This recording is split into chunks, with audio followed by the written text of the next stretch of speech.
অন্তর্বর্তী আমলে এনবিআর এর দুঃখজনক ঘটনার পুনরাবৃত্তি চায় না সরকার। কর্মকর্তাদের শাস্তি মওকুফের দাবি বিবেচনার আশ্বাস প্রধানমন্ত্রীর। অপ্রয়োজনীয় খাতে কমবে ব্যয়। রাষ্ট্রপতি নির্বাচনের তফসিলের বৈধতা ও সংবিধানের ৭০ অনুচ্ছেদ চ্যালেঞ্জ করা রিট খারিজ। কেউ প্রার্থিতা প্রত্যাহার না করায় ২০ আগস্ট হবে ভোট, সব প্রস্তুতি সম্পন্ন।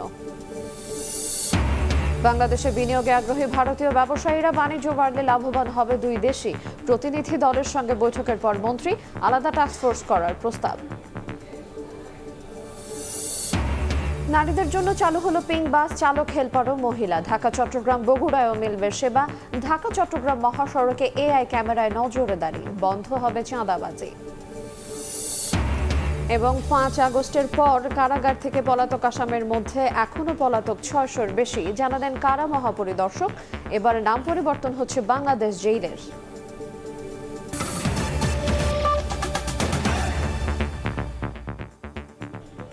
দেখছিলেন শিরোনাম, সময় সংবাদের সঙ্গে আছি আইরিন আয়াত। অন্তর্বর্তী সরকারের আমলে এনবিআরে দুঃখজনক ঘটনার পুনরাবৃত্তি চায় না সরকার। সে সময় বিভিন্ন স্তরের কর্মকর্তাদের শাস্তি মওকুফের দাবি বিবেচনার আশ্বাস দিয়েছেন প্রধানমন্ত্রী তারেক রহমান। জাতীয় রাজস্ব সম্মেলনে করদাতাদের অনুপ্রাণিত করতে মনোযোগী হওয়ার নির্দেশনা দেন তিনি। সেই সঙ্গে জোর দেন ডিজিটাল কর ব্যবস্থাপনায়। সরকার অপ্রয়োজনীয় খাতে ব্যয় কমানোর চেষ্টা করছে বলেও জানান প্রধানমন্ত্রী। জাতীয় রাজস্ব বোর্ডকে দক্ষ, টেকসই ও জনবান্ধব প্রতিষ্ঠানের রূপ দিতে রাজস্ব সম্মেলন ২০২৬-এর আয়োজন করে এনবিআর। রাজধানীর চিনমোচি সম্মেলন কেন্দ্রে এই অনুষ্ঠানে প্রধান অতিথি হিসেবে যোগ দেন প্রধানমন্ত্রী তারেক রহমান। সঙ্গে ছিলেন অর্থমন্ত্রী আমির খসরু মাহমুদ চৌধুরী। উন্মুক্ত আলোচনায় এনবিআর কর্মকর্তারা নিজেদের অভিজ্ঞতা ও নানা বিষয়ে প্রধানমন্ত্রীকে অবহিত করেন। এ সময় বিগত অন্তর্বর্তী সরকারের আমলে এনবিআরকে দুই ভাগে ভাগ করার প্রশ্নে আন্দোলনকারীদের বাধ্যতামূলক অবসর, বদলি ও বরখাস্তের ঘটনা বোর্ড কর্তাদের পক্ষ থেকে তুলে ধরা হলে সরকার প্রধান বিষয়গুলো বিবেচনায় আনার আশ্বাস দেন। ভবিষ্যতে এরকম কোনো অপ্রীতিকর ঘটনা ঘটবে না। আপনারা যেটি চাইছেন সরকারের কাছে, সরকার অবশ্যই অত্যন্ত গুরুত্বের সাথে এটি বিবেচনা করবে। অনুষ্ঠানে প্রধানমন্ত্রী তারেক রহমান অন্তর্বর্তী সরকারের সময় ঘটে যাওয়া ঘটনাকে দুঃখজনক উল্লেখ করে বলেন, কর্মকর্তা কর্মচারীদের নিরাপদ ও স্বস্তির পরিবেশ নিশ্চিতে কাজ করবে সরকার। এনবিআরে যেই দুঃখজনক ঘটনাটি ঘটেছিল, আমরা চাই সরকারে দায়িত্বে যারা আছেন, সরকারের বিভিন্ন কর্মকর্তাবৃন্দ, আমরা চাই আপনারা নিরাপদে স্বস্তি নিয়ে আপনারা দেশ গঠনে কাজ করুন। আমরা যে কোনো ধরনের বিশৃঙ্খলাকে পরিহার করার চেষ্টা করি। ভবিষ্যতে যাতে এই ঘটনাকে পরিহার করা যায়, বর্তমানে যাতে সকলকে স্বস্তিতে কাজ করার পরিবেশ করে দেওয়া যায়, তার জন্য প্রয়োজনীয় পদক্ষেপ সরকার গ্রহণ করবেন। পতিত ফ্যাসিস্ট সরকার দেশকে ঋণ ও আমদানি নির্ভর রাষ্ট্রে পরিণত করেছিল মন্তব্য করে প্রধানমন্ত্রী বলেন, বৈদেশিক সহায়তা নির্ভর হয়ে ভবিষ্যৎ প্রজন্মের উপর অতিরিক্ত ঋণের বোঝা চাপিয়ে দিতে চায় না তার সরকার। তাই রাজস্ব আদায়ে অভ্যন্তরীণ আয়ের ক্ষেত্র ও উৎস বাড়াতে জোর দেন সরকার প্রধান। ফ্যাসিবাদ মুক্ত বাংলাদেশে এবার আমাদের ঘুরে দাঁড়ানোর পালা, অর্থাৎ বাংলাদেশের ঘুরে দাঁড়ানোর পালা। দেশের জনগণ বর্তমানে এনবিআরকে একটি নির্ভরযোগ্য এবং বিশ্বস্ত প্রতিষ্ঠান হিসাবে প্রত্যাশা করে। দক্ষ এবং টেকসই রাজস্ব ব্যবস্থাপনার মাধ্যমে জন আস্থা অর্জন সম্ভব। বর্তমান সরকার এনবিআর তথা রাজস্ব কাঠামোকে জনবান্ধব হিসাবে গড়ে তুলতে চায়।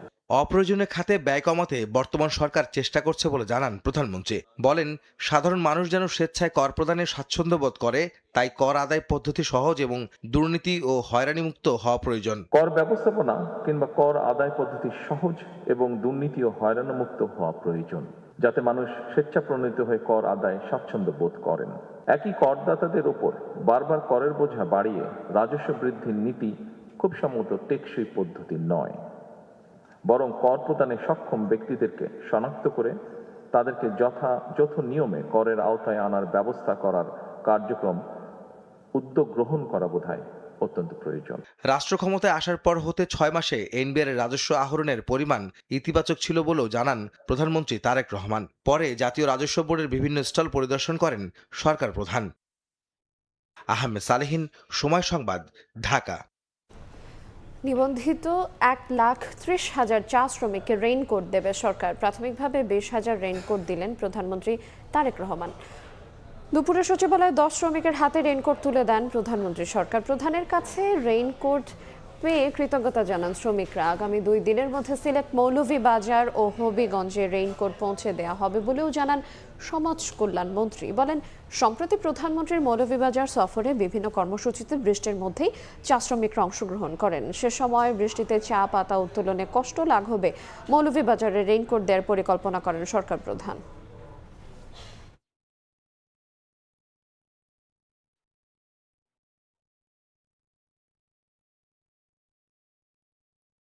প্রধানমন্ত্রী সংসদ সদস্যদের মাধ্যমে 20,000 রেইনকোট আজকে উনি বিতরণ করেছেন এবং পর্যায়ক্রমে যাতে সকল শ্রমিককেই একটি রেইনকোট দেওয়া যায় সেই ব্যবস্থা গ্রহণ করার জন্য উনি আমাদেরকে নির্দেশ দিয়েছেন। আগামীকালকে বা পরশু চা শ্রমিকদের মাঝে সরাসরি বিতরণ করব। 1,30,000 রেজিস্টার্ড চা শ্রমিক আছে, তা আমাদের ইচ্ছা যে সবাইকেই রেইনকোট দেওয়ার। 2028 সাল থেকে বদলে যাচ্ছে অর্থ বছরের সময়। জুলাই থেকে জুনের পরিবর্তে অর্থ বছর গণনা হবে এপ্রিল থেকে মার্চ ধরে।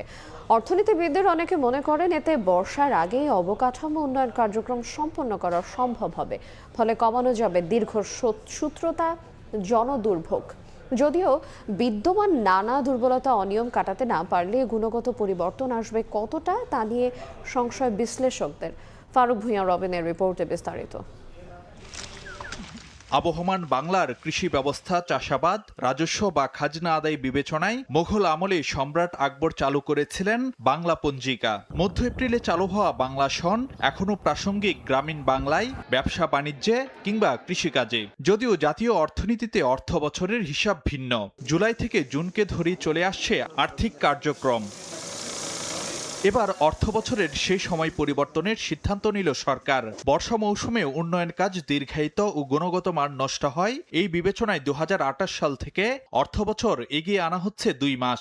নতুন অর্থ বছর হবে এপ্রিল থেকে মার্চ ধরে, যা অনেকটা বাংলা সনের কাছাকাছি। বাংলাদেশ কৃষিভিত্তিক দেশ এবং বাংলাদেশে আসলে সিজনটা শুরুই হয় এপ্রিল থেকে।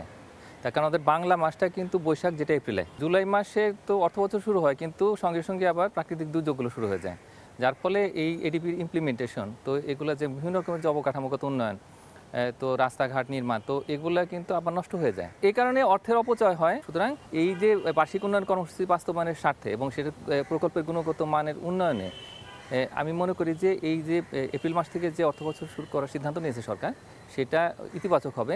তবে উন্নয়ন কর্মসূচি বাস্তবায়নে বিদ্যমান দুর্বলতা, অনিয়ম কাটাতে না পারলে কেবল অর্থ বছরের সময় পাল্টে গুণগত পরিবর্তন কতটা হবে তা নিয়ে সংশয়ে বিশ্লেষকদের কেউ। বড় প্রবলেম যেগুলো আমাদের উন্নয়ন প্রকল্পের ক্ষেত্রে, সেটা হচ্ছে ওভার বাজেটিং।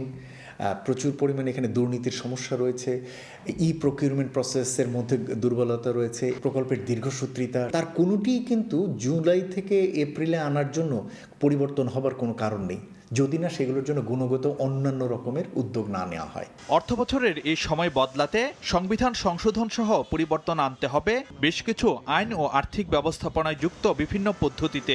এটা করার ফলে অনেকগুলো পরিবর্তন আপনাকে আনবার দরকার পড়বে। আইনি পরিবর্তন আছে, প্রক্রিয়াগত পরিবর্তন আছে, এমনকি প্রাতিষ্ঠানিক বেশ কিছু পরিবর্তনের প্রয়োজন হবে। যেমন আমাদের অর্থ বছরের শুরু জুলাই থেকে জুন, এটা আমাদের সংবিধানে লেখা রয়েছে, সুতরাং সংবিধান সংশোধনের প্রয়োজন পড়বে। অর্থনীতিকে সাজাতে হবে এবং রাজস্ব আদায়, তারপর অর্থনৈতিক ব্যবস্থাপনা, এই তথ্য সংগ্রহ, প্রশাসনিক ব্যবস্থাগুলো গ্রহণ, তো এই প্রত্যেকটা জিনিসই কিন্তু এটার সঙ্গে আসলে টাই আপ করতে হবে। একই সঙ্গে আমাদের যে সার্বিক প্রশাসনিক প্রস্তুতি, সেটাও খুব দ্রুত করতে হবে। মন্ত্রিপরিষদ বিভাগ বলছে, অর্থবছর পরিবর্তনে অংশীজনদের সমন্বয়ে একটি কমিটি নির্ধারণ করবে পরবর্তী কর্মপন্থা। ফারুক ভূঁইয়া, রবিন, সময় সংবাদ, ঢাকা।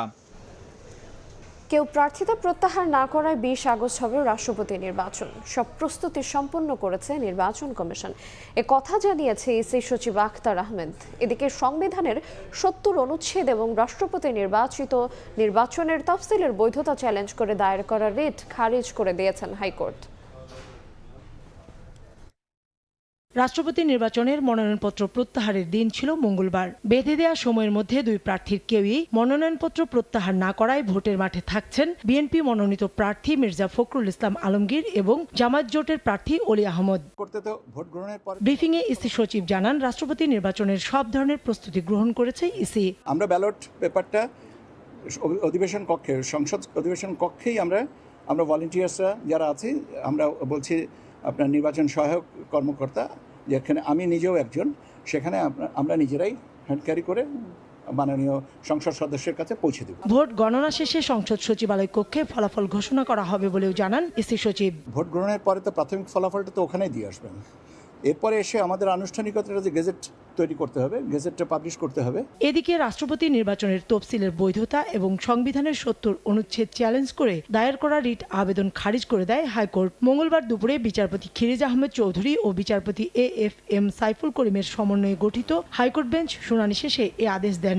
আদালত বলেছেন যে বিষয়টি যেহেতু পার্লামেন্ট ইতিমধ্যে একটি বিশেষ কমিটি গঠন করেছে এবং সেই কমিটি আগামী দিনের পার্লামেন্টের প্রক্রিয়ার মধ্যে সংবিধানকে যুগোপযোগী করবে, সংবিধান সংশোধন করবে, বিয়োজন করবে, যেটা পার্লামেন্টের কাজ এবং সংসদের কাজ। আমি আদালতকে বলেছি যে পার্লামেন্ট এবং মনে করেছে যে রাষ্ট্রপতি পদটি দ্রুততার সঙ্গে পূরণ করা দরকার এবং সে কারণে সংবিধান মেনেই পার্লামেন্ট অধিবেশন রেখেছেন এবং সে অনুযায়ী পার্লামেন্ট কর্তৃক সংসদের সদস্য কর্তৃক রাষ্ট্রপতি নির্বাচিত হবেন।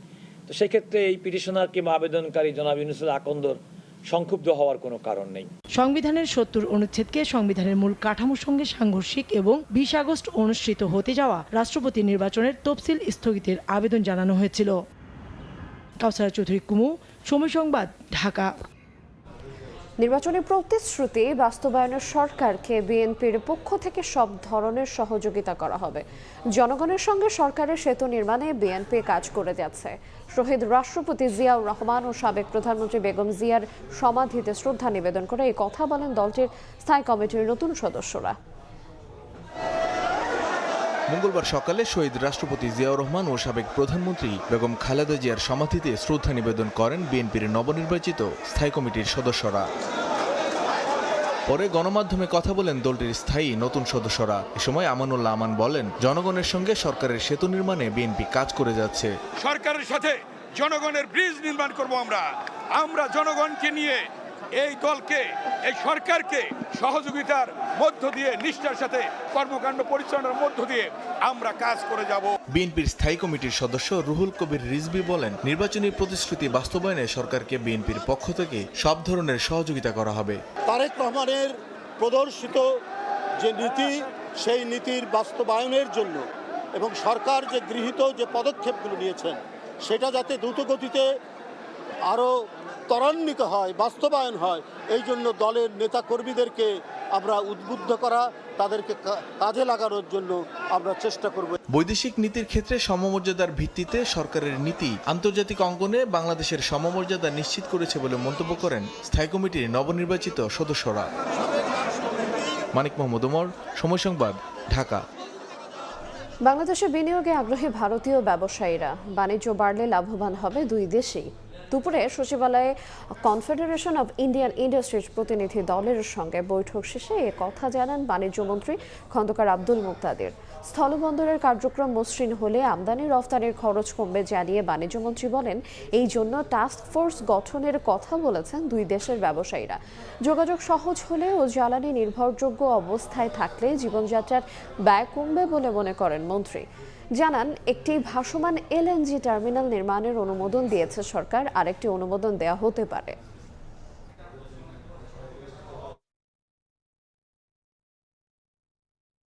বেনাপোলে আমাদের সাইডে কার্গো হ্যান্ডলিং এর ক্ষেত্রে তারা আরও বেশি দক্ষতা প্রয়োজনীয়তাটা তুলে ধরেছেন।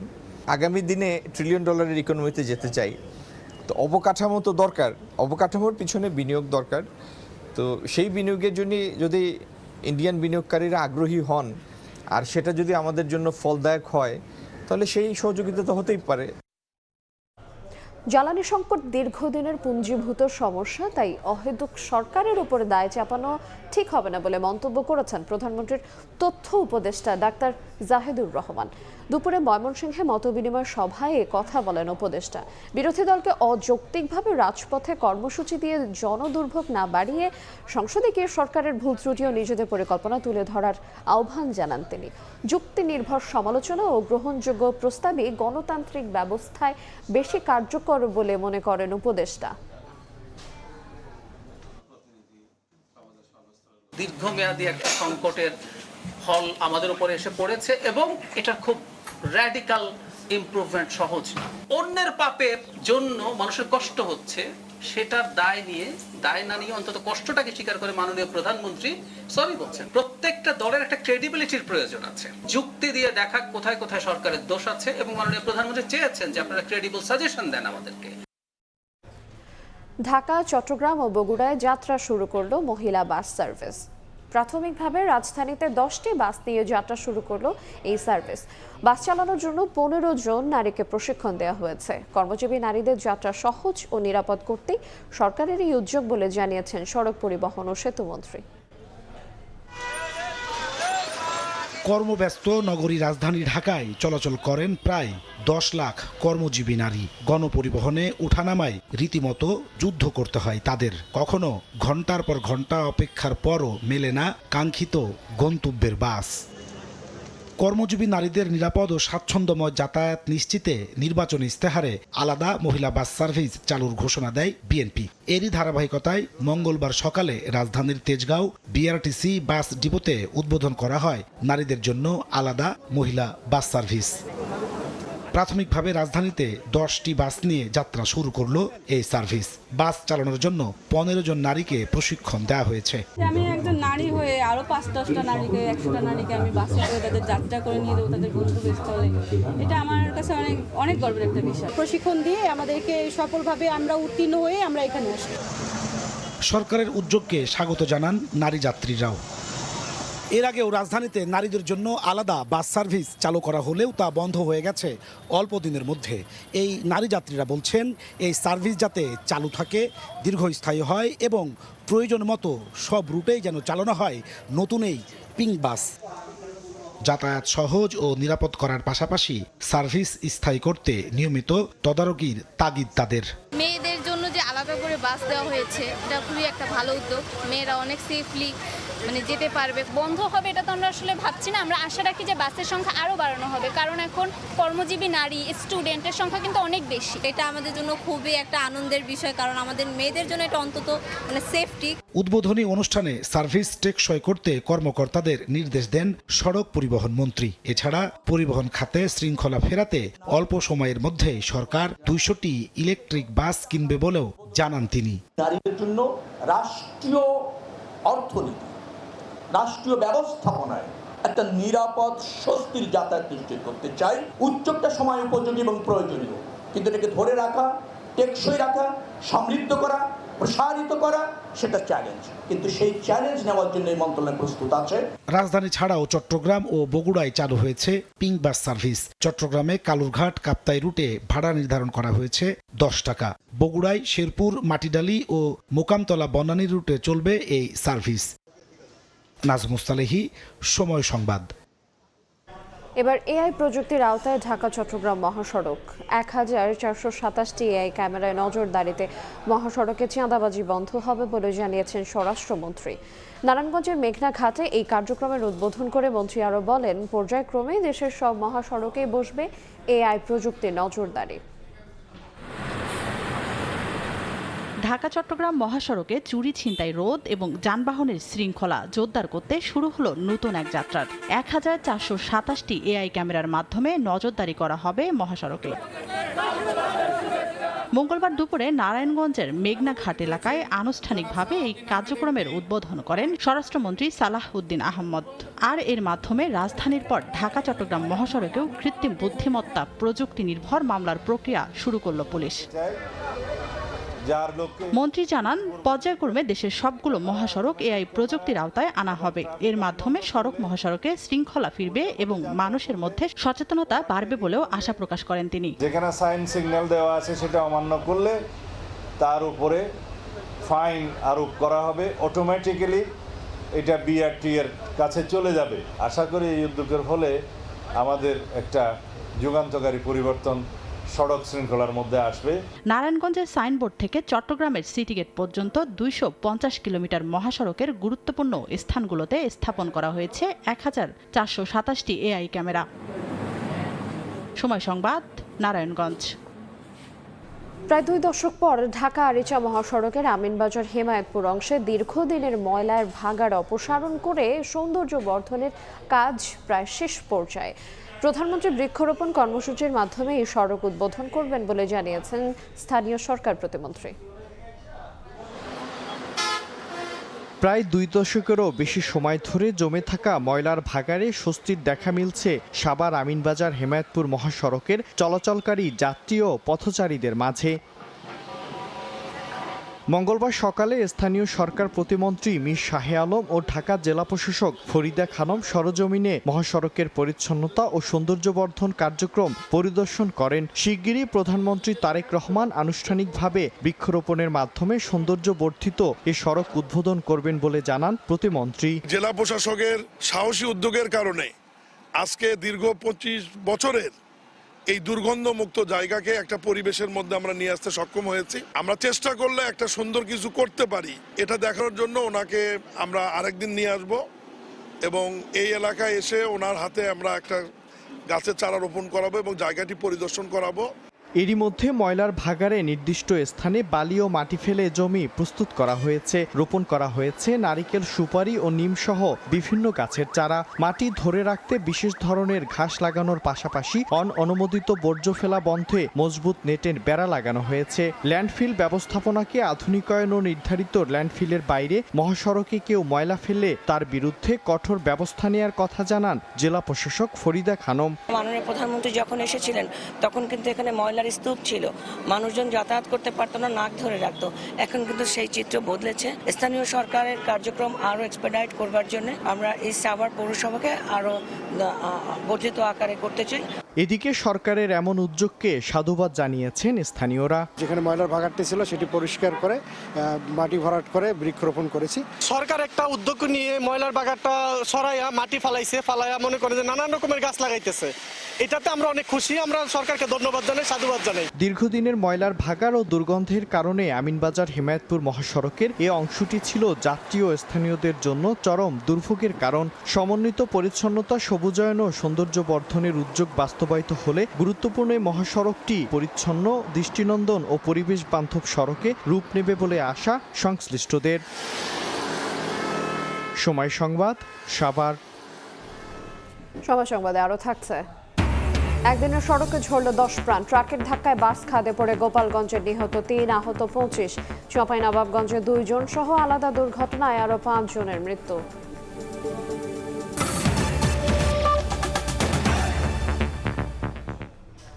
ভুয়া তথ্য, অপতথ্য ও ক্ষতিকর কন্টেন্ট ঠেকাতে গণমাধ্যম সহ সংশ্লিষ্ট সব পক্ষকে একসঙ্গে কাজ করার আহ্বান জানিয়েছেন ডাক, টেলিযোগাযোগ ও তথ্য প্রযুক্তি মন্ত্রী ফকির মাহবুব আনাম। সকালে রাজধানীর একটি হোটেলে তথ্যের বিশ্বাসযোগ্যতা ও সামাজিক সংহতি বিষয়ক এক আলোচনা সভায় তিনি বলেন, মন্ত্রী, সংসদ সদস্য ও সাধারণ মানুষের কাছ থেকে নিয়মিত ভুয়া ও সন্দেহজনক কন্টেন্ট নিয়ে অভিযোগ আসছে। তাই কন্টেন্ট যাচাই বাছাই করে প্রচারের পাশাপাশি ডিজিটাল নিরাপত্তা নিশ্চিতে কাজ করছে সরকার। বিশেষ করে শিশুদের অনলাইনে ক্ষতিকর কন্টেন্ট থেকে সুরক্ষায় গণমাধ্যম, ইউএনডিপি, ইউনেস্কো ও আইসিটি বিভাগের সমন্বিত উদ্যোগের ওপর জোর দেন মন্ত্রী। As Bangladesh advances toward an inclusive digital future, trust must remain at the center. Technology can connect people, but reliable information builds confidence, strengthens institutions, and enables citizens to participate constructively in a national progress. 16 ডিসেম্বরের মধ্যে হযরত শাহজালাল আন্তর্জাতিক বিমানবন্দরের 3rd terminal চালুর পরিকল্পনা করছে সরকার। সকালে বারজা ও প্রেস ইনস্টিটিউট অব বাংলাদেশের এক কর্মশালায় বিমান ও পর্যটন মন্ত্রী আফরোজা খানম রিতা এ কথা বলেন। থার্ড টার্মিনালের কাজ আওয়ামী সরকার খারাপ অবস্থায় রেখে গেছে মন্তব্য করে তিনি বলেন, অন্তর্বর্তী সরকারও এ নিয়ে কোনো পদক্ষেপ নেয়নি। জানান, বিমান মেরামতে বোয়িং ও এয়ারবাসের সঙ্গে MRO নিয়ে আলোচনা চলছে। এছাড়া গরিব মেধাবীদের স্বল্প খরচে পাইলট বানাতে ফ্লাইং একাডেমি তৈরির পরিকল্পনাও তুলে ধরেন বিমানমন্ত্রী।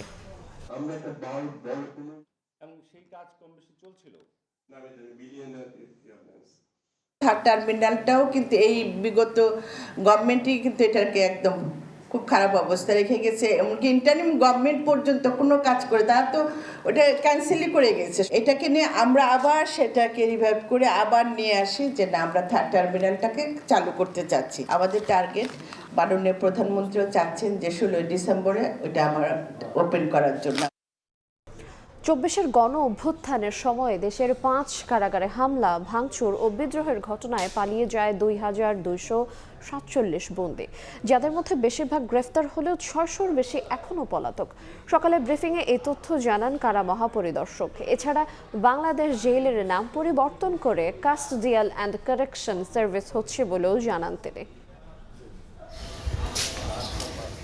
2024 সালের 5ই আগস্টের আগে পরে দেশের কয়েকটি কারাগারে তৈরি হয় নজিরবিহীন অস্থিরতা। হামলা, ভাঙচুর ও বিদ্রোহের সুযোগে 5টি কারাগার থেকে পালিয়ে যায় 2247 বন্দী।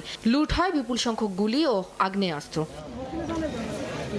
এর মধ্যে নরসিংদী কারাগার থেকেই পালিয়ে যায় 826 বন্দী। কারা অধিদপ্তরের তথ্য বলছে তাদের মধ্যে 660 জনকে গ্রেফতার করা হয়েছে, তবে এখনো শনাক্ত করা যায়নি 166 জনকে। মঙ্গলবার কারা অধিদপ্তরে আয়োজিত সংবাদ সম্মেলনে এসব তথ্য জানান কারা মহাপরিদর্শক।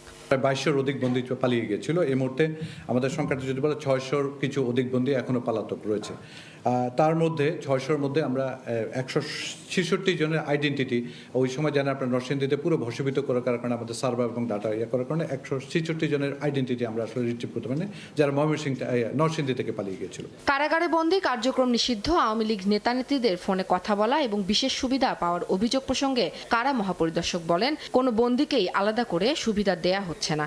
এ ধরনের অভিযোগ পাওয়া গেলে ছাড় দেয়া হচ্ছে না বলেও জানান তিনি। গত 1 বছরের স্টেটটা আমার এই সামনে নাই, প্রায় আমার ধারণা 3000-এর অধিক মোবাইল আমরা বিভিন্ন জায়গায়, শুরু দিকে it was huge in number, but ধীরে ধীরে এখন আইসোলেটেডলি কমে আসছে খুব। বাট আমি আপনাদের এটুক বলতে পারি, আমার তথ্য অথবা আমি যদি ইনফরমেশন পাই অথবা যদি কোনোভাবে আইডেন্টিফাই করতে পারছি, এটা কিন্তু আমরা এটাকে স্টপ করছি। ব্রিফিংয়ে জানানো হয়, পলাতক বন্দীদের পাশাপাশি দীর্ঘদিনের জনবল সংকটও কারাগারের নিরাপত্তায় বড় চ্যালেঞ্জ। এ সংকট নিরসনে নতুন করে প্রায় 1899টি পদ অনুমোদন করা হয়েছে। পাশাপাশি 101 জন বর্তমানে। এছাড়া বাংলাদেশ জেলের নাম পরিবর্তন করে কাস্টোডিয়াল অ্যান্ড কারেকশন সার্ভিস করার উদ্যোগ নেওয়া হয়েছে বলে জানিয়েছেন কারা মহাপরিদর্শক। নাম পরিবর্তনের একটা প্রস্তাবনা সরকারের কাছে উপস্থাপন করেছি। উম্মে হানি, সময় সংবাদ, ঢাকা। ইতিমধ্যে এবার কৃত্রিম গাঁজার তেলের সন্ধান। সিবিডি অয়েলের মোড়কে রীতিমতো অনলাইনে বিজ্ঞাপন দিয়ে নতুন মাদক সিনথেটিক ক্যানাবিস অয়েল বিক্রি করছিল দারাজ। ক্রেতা সেজে অর্ডারের পর বাড্ডায় কারখানায় অভিযান চালায় মাদকদ্রব্য নিয়ন্ত্রণ অধিদপ্তর। বিপুল পরিমাণ মাদক সহ কেমিস্ট আনিসুর রহমানকে গ্রেফতার করে সংস্থাটি। বিদেশ থেকে কাঁচামাল এনে অর্গানিক তেল ও সাবান বিক্রির আড়ালে 2 বছর ধরে চলছিল কারবার। বিক্রিতে সহায়তার অভিযোগে মামলা হয়েছে দারাজের ব্যবস্থাপনা পরিচালকের নামেও। মাসুদুর রহমান রিপোর্টের বিস্তারিত।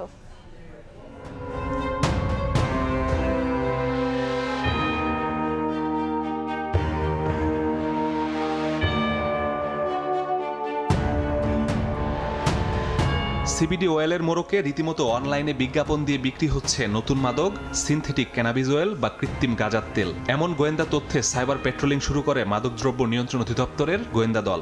অনলাইন সার্চ দিয়ে দারাজের বিজ্ঞাপনে মেলে সিবিডি অয়েল বিক্রির তথ্য। পরে ক্রেতা সেজে সিবিডি অয়েল অর্ডার করে গোয়েন্দারা। কয়েকদিন পর ডেলিভারি ম্যান সেগুনবাগিচার ঠিকানায় আসলে আটক করা হয় তাকে। এবার ডিএনসির ল্যাবে পরীক্ষায় সন্দেহ সত্যি হয় তেলে মেলে গাঁজার উপাদান টেট্রাহাইড্রোক্যানাবিল বা THC। এরপর বাড্ডার সাঁতারকুলে উৎপাদনকারী ইকেবানার ঠিকানায় চালানো হয় অভিযান। রাজধানীর বাড্ডার সাঁতারকুলের একটি ফ্ল্যাটে অভিযানে আসে মাদকদ্রব্য নিয়ন্ত্রণ অধিদপ্তরের একটি দল। এখানে এসে একটি ল্যাবের খোঁজ পায় তারা। সেই ল্যাবে দেশে প্রথমবারের মতো নতুন একটি মাদক সিনথেটিক ক্যানাবিস অয়েলের সন্ধান পায় তারা। এই মাদকটি ভারত থেকে এভাবে গ্যালনে করে আসে, পরবর্তীতে এই বোতলে এবং সেই বোতল থেকে ছোট ছোট এরকম ছোট বোতলে ভরে বিভিন্ন অনলাইনের মাধ্যমে দেশের বিভিন্ন জায়গায় ছড়িয়ে দেওয়া হচ্ছে ভয়ঙ্কর এই মাদক। 4 রুমের ফ্ল্যাটে মেলে বিপুল পরিমাণ গাঁজার তেলের কাঁচামাল, সিবিডি অয়েল ও যন্ত্রপাতি। আটক করা হয় কেমিস্ট আনিসুর রহমানকে। আমরা জানি যে সাবানই বানায়, আমরা তো এইগুলো জানি না। এটার ভিতরে যে এরকম এটা ভাষায় প্রকাশ করার মতো না। ডিএনসি বলছে এক সময় জাপান প্রবাসী আনিস মূলত কেমিস্ট। 2007 সাল থেকে বিভিন্ন অর্গানিক সাবান ও তেল বিক্রি করত।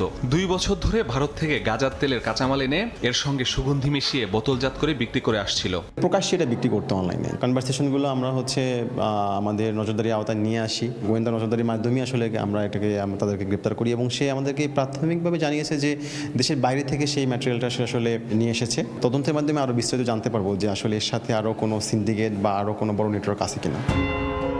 আনিসের কম্পিউটারে দেখা যায় সে দারাজের নিবন্ধিত সেলার। তার আইডি থেকে গত 2 বছরে 400-র বেশি বোতল গাঁজার তেল বিক্রি হয়েছে। অভিযান চালানো হয় রাজধানীর মালিবাগের দারাজের ওয়্যারহাউসেও। নতুন এই মাদক বিক্রির নথিপত্র জব্দ করা হয়। মাদক বিক্রিতে সহযোগিতার অভিযোগে সংশোধিত মাদক আইনে প্রথম মামলা করা হয় দারাজের ব্যবস্থাপনা পরিচালকের নামে। অত্যন্ত শক্তিশালী মাদক এবং ক শ্রেণীভুক্ত মাদক, এবং এটার ডিস্ট্রিবিউশনে দারাজ হেল্প করছে। অর্থাৎ দারাজকেও আমরা আইনের আওতায় এনেছি। এই নতুন যে সংশোধনী এসেছে, এই সংশোধনী আইনের আওতায় আমরা দারাজকেও এনেছি। অভিযোগের বিষয়ে দারাজের বক্তব্য নিতে বনানী হেড অফিসে সময় সংবাদ দায়িত্বরত কর্মকর্তা ছুটিতে জানিয়ে ঢুকতে দেওয়া হয়নি। পরে ফোনে জানানো হয় এখনো অফিসিয়ালি মামলার বিষয়ে জানেন না তারা। এই রিলেটেড কোনো ইনফরমেশন এখনো আমাদের হাতে পৌঁছায় নাই। যদি পৌঁছায় তাহলে রিলেভেন্ট পিআর এজেন্সি আছে, ইনফরমেশনটা জানাই দিব। দারাজ ছাড়াও আর কোনো প্রতিষ্ঠান অনলাইনে মাদক বিক্রি করছে কিনা সাইবার স্পেসে নজরদারি অব্যাহত রাখার কথা জানিয়েছে ডিএনসি। মাসুদুর রহমান, সময় সংবাদ, ঢাকা। ভুয়া ডিবি ও র্যাব পরিচয়ে ডাকাত চক্রের মূল হোতা শীর্ষ সন্ত্রাসী হাইক্কা ডাকাতকে গ্রেফতার করেছে র্যাব। সকালে এক ব্রিফিংয়ে র্যাব জানায় সাভারের হেমায়তপুর রামচন্দ্রপুর এলাকায় অভিযান চালিয়ে তাকে গ্রেফতার করা হয়। উদ্ধার করা হয় বিদেশি আগ্নেয়াস্ত্র, ম্যাগাজিন, গুলি, হ্যান্ডকাফ এবং ওয়াকিটকি সেট। জামিনে মুক্তি পেয়ে আবারও বড় ধরনের অপরাধের প্রস্তুতি নিচ্ছিল চক্রটি। আসামের বিরুদ্ধে বিভিন্ন থানায় হত্যা, ডাকাতি, অস্ত্রসহ 18টি মামলা রয়েছে বলেও জানায় র্যাব।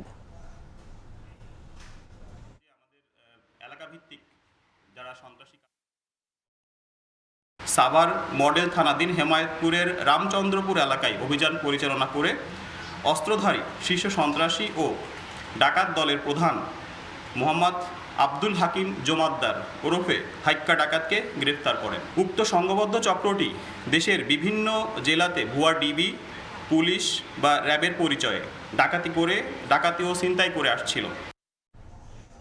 ভালো চাকরি, উন্নত জীবন আর উচ্চ বেতনের স্বপ্ন দেখিয়ে দালালদের ফাঁদে আটকা পড়ছেন রংপুর অঞ্চলের বহু অভিবাসী শ্রমিক। প্রতারণার শিকার হয়ে কেউ বিদেশে গিয়ে নির্যাতনের মুখে পড়েছেন, কেউ কারাভোগ করছেন, আবার অনেকেই সর্বস্ব হারিয়ে ফিরছেন দেশে। গবেষকদের মতে বৈধ রিক্রুটিং এজেন্সির সম্প্রসারণ, প্রশিক্ষণ এবং তৃণমূল পর্যায়ে সচেতনতা না বাড়ালে রংপুর অঞ্চল থেকে কাঙ্ক্ষিত জনশক্তি রফতানি সম্ভব হবে না। তারেকুল ইসলামের ক্যামেরায় নাজমুল ইসলাম নিশাদের রিপোর্ট।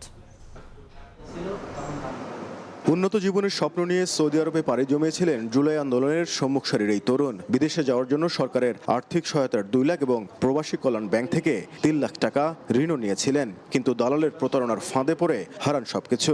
এমনকি কয়েক মাস কাটাতে হয় সৌদি কারাগারে। প্রায় 9 লাখ টাকার ঋণের বোঝা মাথায় নিয়ে দেশে ফিরতে হয় তাকে। আমার ইকামা নাই, আমার ব্যাংক কার্ড নাই, আমাকে পুলিশ ধরলে দেশে দিয়ে পাঠাবে। চেক করছিল, পুলিশ ধরে নেই একদিন, কপাল ভালো ছিল। এরপর যখন ধরা পড়ছি তখন তো দেশে আসছি। তো তারপর ওরা আমাকে বলে যে আমাদের কাজ দেওয়ার কথা ছিল, আমরা দিছি, তুমি ওখানে থাকতে পারো নাই, মিথ্যা। মালয়েশিয়া প্রবাসী মানিকের অভিজ্ঞতা আরও ভয়াবহ।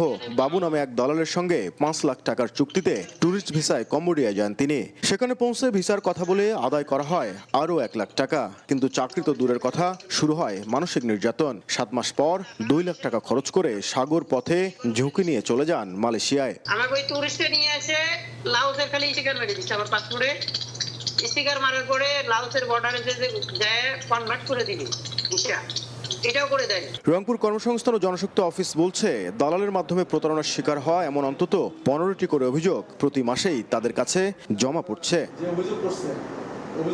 তবে এই কর্মকর্তার দাবি, কেউ যাতে অবৈধ রিক্রুটিং এজেন্সি কিংবা দালালদের মাধ্যমে প্রতারিত না হন সে বিষয়ে নিয়মিত প্রচারণা চালানো হয়। আমরা কিন্তু প্রচার করতেছি, আমরা অনেক গ্রামে যাচ্ছি, অনেক উপজেলায় যাচ্ছি, পিটিসিতে আমরা যাচ্ছি, আমরা পিডিও ক্লাসে বলতেছি যে আপনারা বিদেশ যাওয়ার আগে বৈধ পথে যান। বেশি প্রতারিত হচ্ছে যারা তাদের আত্মীয় স্বজন ভিসা দিচ্ছে, এনারাই ভিসা দিয়ে এদের মাধ্যমে বেশি প্রতারিত হচ্ছে। গবেষকদের মতো অভিবাসন প্রক্রিয়ায় দালাল নির্ভরতা কমাতে বৈধ রিক্রুটিং এজেন্সির সংখ্যা বাড়ানো, বিদেশগামী কর্মীদের দক্ষতা উন্নয়ন, প্রশিক্ষণ এবং জনসচেতনতা বৃদ্ধি জরুরি। বিদ্যমান যেসব জনশক্তি রপ্তানি করবার জন্য যে এজেন্টগুলো আছে, সেই এজেন্টগুলো যথাযথভাবে তাদের প্রক্রিয়াগুলো মেনে চলছে কিনা, কার্যক্রমগুলো পরিচালনা করছে কিনা সেটি তদারকি করা। বিএমইটির তথ্য বলছে দেশে মোট বৈদেশিক অভিবাসনের মধ্যে রংপুর বিভাগের অবদান মাত্র 1.8% আর মোট রেভিডেন্স প্রবাহ 0.69%। নাজমুল ইসলাম নিশাত, সময় সংবাদ, রংপুর। বিচারপতি এ.কে মাসাদুজ্জামানের নেতৃত্বে 3 সদস্যের কমিশন দুর্নীতি দমন কমিশন দুদকে যোগদান করেছে। আগামীকাল থেকে তারা কাজ শুরু করবেন। নতুন নেতৃত্বের মাধ্যমে দুদকের 5.5 মাসের স্থবিরতা কেটে যাবে বলেও জানিয়েছেন সংস্থাটির সচিব। এর আগে সোমবার রাতে তাদের নিয়োগ দিয়ে প্রজ্ঞাপন জারি করে মন্ত্রিপরিষদ বিভাগ। চেয়ারম্যান ছাড়া বাকি 2 কমিশনার হলেন সাবেক সচিব ডক্টর জাহাঙ্গীর আলম খান এবং এনবিআর এর সাবেক সদস্য ডক্টর সাজ্জাদ হোসেন ভূঁইয়া। চলতি বছরের মার্চের 3 তারিখ আব্দুল মোমেনের নেতৃত্বে 3 সদস্যের কমিশন পদত্যাগ করে। এরপর থেকে নেতৃত্ব শূন্য ছিল রাষ্ট্রীয় দুর্নীতি বিরোধী সংস্থাটি।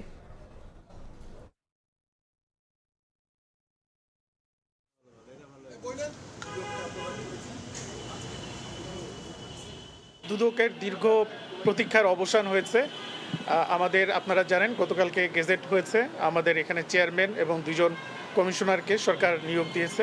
আজকে তারা ক্যাবিনেট ডিভিশনে যোগদান করেছেন। দীর্ঘ অনেক জট লেগে আছে অনেক কার্যক্রম। আমরা আশা করি, বিশ্বাস করি যে আগামীকাল থেকে নতুন যাত্রা শুরু হবে দুদকে। সময় সংবাদে আরও থাকছে। ইরানের সঙ্গে সমঝোতা চুক্তির মেয়াদ বাড়াতে চান না ট্রাম্প, তেহরানকে আত্মসমর্পণের আহ্বান, ওমানে বোমা হামলার হুমকি, আলোচনার দাবি প্রত্যাখ্যান আইআরজিসির।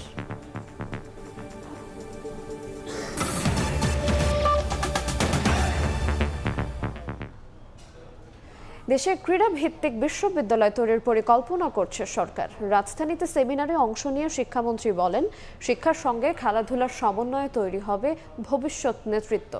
একই আয়োজনে যুব ও ক্রীড়া প্রতিমন্ত্রী বলেন, শিশুদের মানসিক বিকাশে প্রতিটি ইউনিয়নে নির্মাণ করা হবে মানসম্মত খেলার মাঠ। ইট পাথরের নগরীতে হারিয়ে যাচ্ছে শৈশব। অবকাঠামোগত সীমাবদ্ধতায় পাঠ্যপুস্তকেই আটকে আছে প্রাথমিক শিক্ষা। এরই পরিপ্রেক্ষিতে নিয়মিত কারিকুলামের সঙ্গে খেলাধুলার সমন্বয় করে শিক্ষাকে প্রাণবন্ত করতে কাজ করছে সরকার।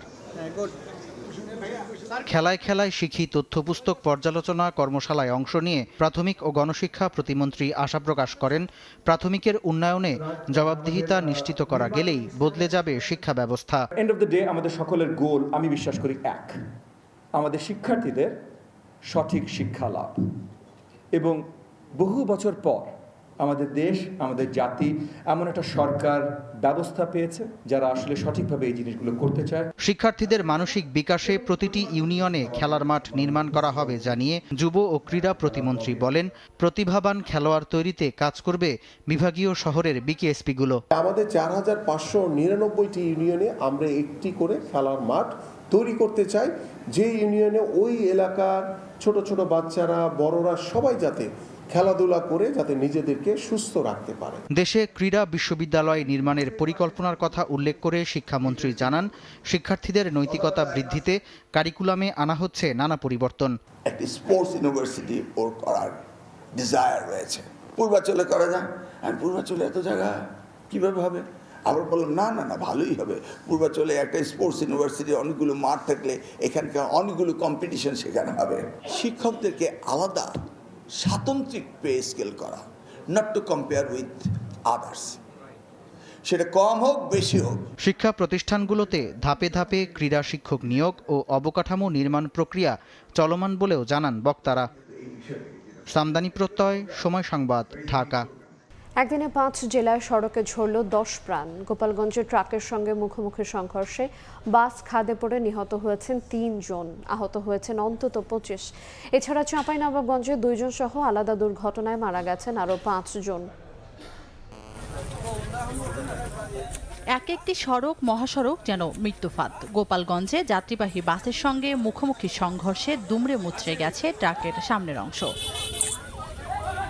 প্রত্যক্ষদর্শীরা জানান, মঙ্গলবার দুপুরে মাদারীপুর থেকে ছেড়ে আসে সোনালী পরিবহনের যাত্রীবাহী বাস। পথে গোপালগঞ্জ সদরের বৌলতলী এলাকায় পৌঁছালে বিপরীত দিক থেকে আসা বালুবাহী একটি ট্রাকের সঙ্গে মুখোমুখি সংঘর্ষ হয়। এতে বাসটি খাদে ছিটকে পড়ে ও ট্রাকটি দুমড়ে মুচড়ে যায়। ঘটনাস্থলেই নিহত হয় ট্রাকের চালক ও হেলপার।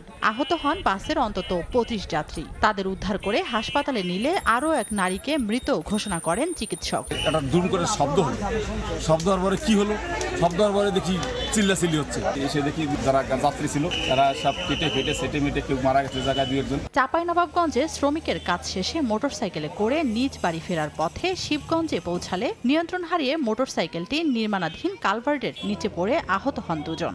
স্থানীয়রা তাদের উদ্ধার করে হাসপাতালে নিলে 2 জনকেই মৃত ঘোষণা করে চিকিৎসক। সিরাজগঞ্জের পাটধারী বাজার এলাকায় ট্রাক ও পিকআপের সংঘর্ষে সাদ্দাম হোসেন ও রেজওয়ান নামে 2 জনের মৃত্যু হয়েছে। এদিকে দিনাজপুরের ফুলবাড়িতে বাসের ধাক্কায় 3য় শ্রেণীর এক শিক্ষার্থী নিহত হয়েছে। এছাড়া মুন্সিগঞ্জ ও ফরিদপুরে সড়ক দুর্ঘটনায় আরও 2 জনের মৃত্যু হয়। তানজিনা তাসনিম, সময় সংবাদ। এবার দেশের বাইরের খবর। আকস্মিক টর্নেডোর আঘাতে কয়েক মিনিটে লন্ডভন্ড দেশের বৃহত্তম শুটকি মহাল কক্সবাজারের নাজিরার টেক। উড়ে গেছে লাখ লাখ টাকার শুটকি, বিধ্বস্ত ঘরবাড়ি, ক্ষতির মুখে ব্যবসায়ীরা। আবহাওয়াবিদ বলছেন, প্রবল ঝড়ো হাওয়া ও ভারী বর্ষণে এমন ক্ষয়ক্ষতি। ভোরের আলো ফুটতে না ফুটতে হঠাৎ শুরু হয় তাণ্ডব। কয়েক মিনিটের মধ্যে বদলে যায় নাজিরার টেক শুটকি মহালের চিত্র।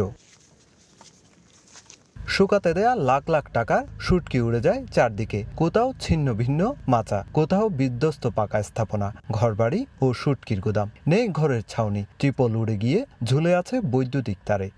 ঘুরে ঘুরে হয়তো আমাদের দেশে নিয়ে উড়ে যাচ্ছিলাম, তখন দেখলাম যে আমাদের যে মাছ বাইরে ছিল সব মাছ একদম ছিটিয়ে ছটিয়ে গেছে। মহল মালিক ও ব্যবসায়ীদের ভাষ্য, আগে এমন আকস্মিক তাণ্ডব খুব কমই দেখেছেন তারা। কয়েক মিনিটের ঝড়েই নষ্ট হয়েছে বিপুল পরিমাণ শুটকি। ক্ষয়ক্ষতির পরিমাণ 1 থেকে 1.5 কোটি টাকা ছাড়িয়ে যেতে পারে বলে দাবি তাদের। এদিকে স্থানীয়দের কেউ কেউ এটিকে টর্নেডো বললেও বিষয়টি নিয়ে ভিন্ন ব্যাখ্যা আবহাওয়াবিদের। এখানে যে ঘটনা ঘটেছে সেটা আসলে এটা ওই অতিবৃষ্টি এবং বাতাসের কারণে এটা ধসে গেছে। সেখানে হয়তো মাটির সেখানে শূন্যতা তৈরি হয়েছে, তার কারণে ধসে গেছে। এখানে টর্নেডো কিংবা এরকম ঘটনা ঘটে নাই। কয়েক মিনিটের তাণ্ডবে নাজিরার টেকের শুটকি মহালে নেমে এসেছে বড় ধরনের ক্ষয়ক্ষতি। এখন ক্ষয়ক্ষতি কাটিয়ে আবারও ঘুরে দাঁড়ানোর অপেক্ষায় এই মহালের ব্যবসায়ীরা। সুজাউদ্দিন রুবেল, সময় সংবাদ, কক্সবাজার। সামুদ্রিক নিরাপত্তা, পরিবেশ সুরক্ষা ও উদ্ধার তৎপরতায় পারস্পরিক সহযোগিতা বাড়াতে কোস্টগার্ড ও নৌপরিবহন অধিদপ্তরের মধ্যে সমঝোতা স্মারক স্বাক্ষর হয়েছে। সকালে এক যৌথ সংবাদ সম্মেলনে কোস্টগার্ড জানায়, দেশের সমুদ্র সীমা, উপকূলীয় এলাকা, বন্দর, নৌপথ এবং সামুদ্রিক কার্যক্রমে নিরাপত্তা নিশ্চিতে সংশ্লিষ্ট সংস্থার মাঝে বেশ কিছু উদ্যোগ নেওয়া হয়েছে। এছাড়া সমুদ্রপথে আন্তর্জাতিক মানদণ্ড বাস্তবায়নে নীতিমালা, আইন প্রয়োগ এবং জরুরি পরিস্থিতিতে সমন্বিত পদক্ষেপের বিষয়েও সিদ্ধান্ত নেওয়া হয়েছে। এছাড়া নৌপথে শৃঙ্খলা ফেরাতে নৌপরিবহন আইন প্রণয়নে জোর দেওয়া হচ্ছে বলে ব্রিফিংয়ে জানিয়েছে নৌপরিবহন অধিদপ্তর। সমস্ত বিষয় আছে যে সামুদ্রিক নিরাপত্তা, বাংলাদেশের জন্য কমার্শিয়াল শিপ হিসেবে যে সমস্ত জাহাজ আছে সেগুলোর নিরাপত্তা, আমাদের পুলের নিরাপত্তা এবং সামগ্রিকভাবে যে সমুদ্রের পরিচালিত যে অর্থনীতি আছে সেটা নিরাপত্তা দেওয়ার জন্য আজকে আমরা ইন্টারন্যাশনাল ম্যারিটাইম অর্গানাইজেশনের শর্তানুযায়ী একটি সমঝোতা স্মারক স্বাক্ষর করেছি নৌপরিবহন অধিদপ্তর এবং বাংলাদেশ সরকারের মাঝে। ইরানের সঙ্গে জুনের সমঝোতা চুক্তির মেয়াদ আর বাড়াতে চান না যুক্তরাষ্ট্রের প্রেসিডেন্ট ডোনাল্ড ট্রাম্প। তেহরানকে আত্মসমর্পণের আহ্বান জানিয়েছেন মার্কিন প্রেসিডেন্ট। একই সঙ্গে ইরান যুদ্ধবন্ধের পথে বাধা হয়ে দাঁড়ালে মিত্র ওমানে বোমা হামলার হুমকি দিয়েছেন তিনি। এর মধ্যে প্রতিরক্ষামূলক অবস্থান থেকে আক্রমণাত্মক কৌশলে যাওয়ার ইঙ্গিত দিয়েছে মোস্তফা প্রশাসন। ইরান যুক্তরাষ্ট্র যুদ্ধ থামাতে পাকিস্তানের মধ্যস্থতায় জুনে স্বাক্ষরিত 60 দিনের সমঝোতার মেয়াদ শেষ হচ্ছে কোনো চূড়ান্ত চুক্তি ছাড়াই। সমঝোতাটির লক্ষ্য ছিল সামরিক সংঘাত বন্ধ করে বৃহত্তর শান্তি চুক্তির জন্য আলোচনা চালানো, কিন্তু নির্ধারিত সময় শেষ হওয়ার মুখে ট্রাম্প স্পষ্ট করে বলেছেন তিনি এই সমঝোতার মেয়াদ বাড়াতে চান না। IRGCর সঙ্গে সরাসরি গোপন যোগাযোগের দাবি করেছেন ট্রাম্প, তবে ইরানের রেভলিউশনারি গার্ড তা সরাসরি প্রত্যাখ্যান করেছে। এর মধ্যেই ইরানের সামরিক অবস্থান বদলের ইঙ্গিত মিলেছে। IRGCর senior commander brigadier general Yadollah Javani বলেছেন তেহরানের প্রতিরক্ষামূলক অবস্থান প্রয়োজনে আক্রমণাত্মক রূপ নিতে পারে। পাশাপাশি সর্বোচ্চ প্রতিরোধের নীতির কথা বলছেন ইরানি কর্মকর্তারা। এদিকে সমঝোতার মেয়াদ শেষ হওয়ার দিনই ইরানকে সরাসরি আত্মসমর্পণের আহ্বান জানিয়েছেন মার্কিন প্রেসিডেন্ট ডোনাল্ড ট্রাম্প। ফক্স নিউজকে দেয়া এক সাক্ষাৎকারে তিনি তেহরানকে সাদা পতাকা তুলে আত্মসমর্পণ করতে আহ্বান জানান। একই সঙ্গে ইরানের সঙ্গে আলোচনায় বাধা হয়ে দাঁড়ালে মিত্র ওমানে বোমা হামলার হুমকি দিয়েছেন তিনি। বলেন ওমান যদি তার প্রশাসনের ইরান আলোচনায় বাধা দেয় তাহলে দেশটিতে হামলা চালানো হবে। তবে কী ধরনের কর্মকাণ্ডকে তিনি বাধা হিসেবে দেখছেন তা স্পষ্ট করে জানাননি। এমন পরিস্থিতিতে হরমুজে নিরাপদ নৌ চলাচলের পথ বের করতে ইরান ও ওমানের আলোচনায় গুরুত্বপূর্ণ অগ্রগতির দাবি করা হয়েছে। ইরানের পররাষ্ট্র মন্ত্রণালয়ের মুখপাত্র ইসমাইল বাঘাই জানিয়েছেন দুই দেশ নতুন সামুদ্রিক রুটের মানচিত্রে একমত হয়েছে। এখন ওই মানচিত্রের সঙ্গে একটি যৌথ বিবৃতি চূড়ান্ত করার কাজ চলছে। নাসরিন রুমি, সময় সংবাদ। ইউরোপ জুড়ে ভয়াবহ দাবানলে পুড়ছে বনাঞ্চল, বন্যপ্রাণীর আবাসস্থল ও জনপদ। বেলজিয়ামের রেকর্ড দাবানলে ধ্বংস হয়েছে বিরল জীববৈচিত্র্য। গ্রিসে আগুন দ্রুত ছড়িয়ে পড়ে 500-র বেশি মানুষকে নিরাপদ স্থানে সরিয়ে নিয়েছে কোস্টগার্ড। ফ্রান্স, স্পেন ও কানাডাতেও ছড়িয়ে পড়েছে আগুন। ভয়াবহ দাবানলে পুড়ছে ইউরোপের বিভিন্ন দেশের বনাঞ্চল। বেলজিয়ামের হাইফেন্স ন্যাশনাল পার্কে দাবানলে পুড়েছে প্রায় 3000 হেক্টর এলাকা। দেশটির ইতিহাসে এটি এখন পর্যন্ত সবচেয়ে বড় দাবানল। প্রায় 500 দমকল কর্মী, সেনা সদস্য, কৃষক এবং প্রতিবেশী জার্মানি ও লুক্সেমবার্গের কর্মীরা আগুন নিয়ন্ত্রণে কাজ করছেন। বৃষ্টি কিছুটা স্বস্তি দিলেও পুরোপুরি নিয়ন্ত্রণে আসেনি আগুন। আহত প্রাণী উদ্ধার করে বন্যপ্রাণী পুনর্বাসন কেন্দ্রে নেওয়ার প্রস্তুতি রেখেছে উদ্ধারকারী দল। এদিকে গ্রিসের সালামিনা দ্বীপে দাবানলে প্রাণ গেছে অন্তত 2 জনের। প্রবল বাতাসে দ্রুত ছড়িয়ে পড়া আগুন থেকে 500-র বেশি মানুষকে নিরাপদে সরিয়ে নেয় কোস্টগার্ড।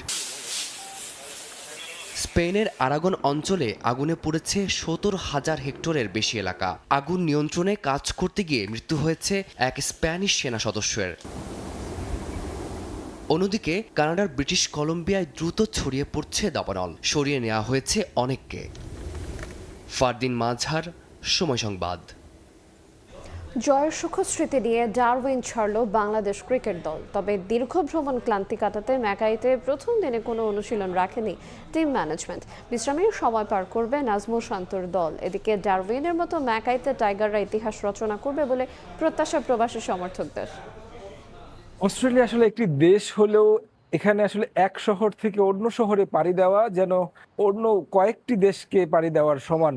বোঝাই যাচ্ছে যে আসলে কত লম্বা জার্নি করে আসলে যেতে হচ্ছে ক্রিকেটারদের। রঞ্জিত, তামিম, হাসান মাহমুদ, তাসকিন আহমেদ, নাজমুল হোসেন শান্ত, মেহেদী হাসান মিরাজরা আসলে একেবারে হাসি মুখে এই ডারউইন ছেড়েছে, কারণ হাসি মুখেই যাওয়ার কথা।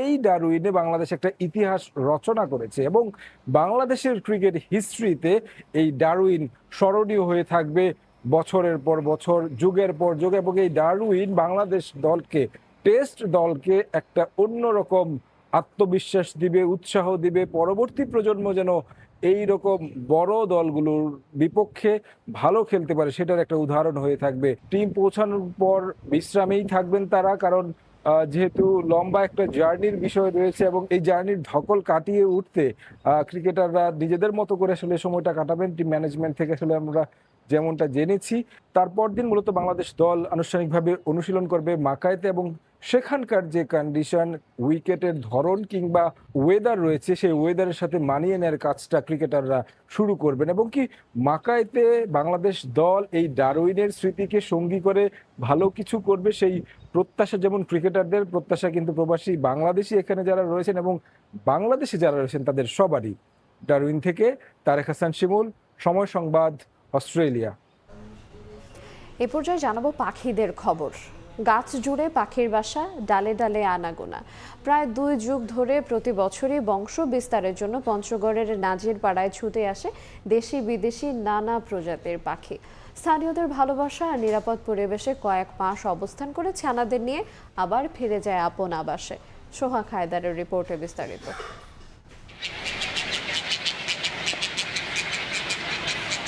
কিচিরমিচির শব্দে ঘুম ভাঙে নাজিরপাড়া এলাকার মানুষের। গাছের ডালে ডালে শত শত পাখির বাসা। কোনো বাসায় সদ্য ফোটা ছানা, আবার কোনো বাসায় ছানাদের পাহারা দেওয়ার সঙ্গে খাবার তুলে দিচ্ছে মা পাখি।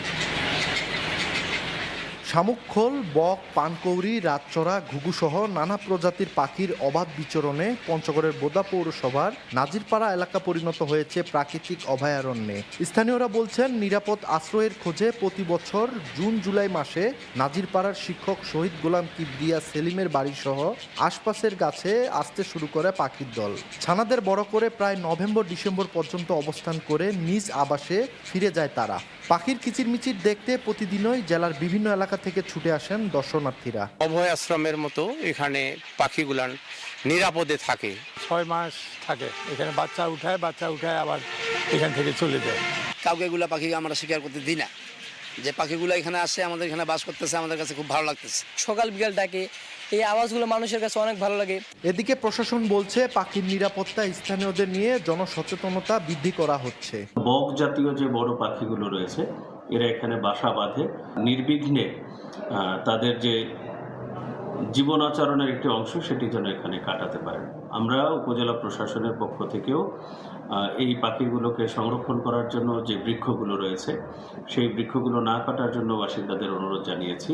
প্রায় 2 যুগ ধরে পাখির এই আগমন ঘটছে নাজিরপাড়া এলাকায়। সোহাগ হায়দার, সময় সংবাদ, পঞ্চগড়। এই পর্যায়ে শীর্ষ সংবাদগুলো জানিয়ে দেব আর একবার। অন্তর্বর্তী আমলে এনবিআরে দুঃখজনক ঘটনার পুনরাবৃত্তি চায় না সরকার। কর্মকর্তাদের শাস্তি মওকুফের দাবি বিবেচনার আশ্বাস প্রধানমন্ত্রীর। অপ্রয়োজনীয় খাতে কমবে ব্যয়। রাষ্ট্রপতি নির্বাচনে তাফসিলের বৈধতা ও সংবিধানের 70 অনুচ্ছেদ চ্যালেঞ্জ করা রিট খারিজ। কেউ প্রার্থিতা প্রত্যাহার না করায় 20 আগস্টই হবে ভোট, সব প্রস্তুতি সম্পন্ন। এবং বাংলাদেশে বিনিয়োগে আগ্রহী ভারতীয় ব্যবসায়ীরা বাণিজ্য বাড়লে লাভবান হবে 2 দেশেই। প্রতিনিধি দলের সঙ্গে বৈঠকের পর মন্ত্রী আলাদা টাস্ক ফোর্স করার প্রস্তাব।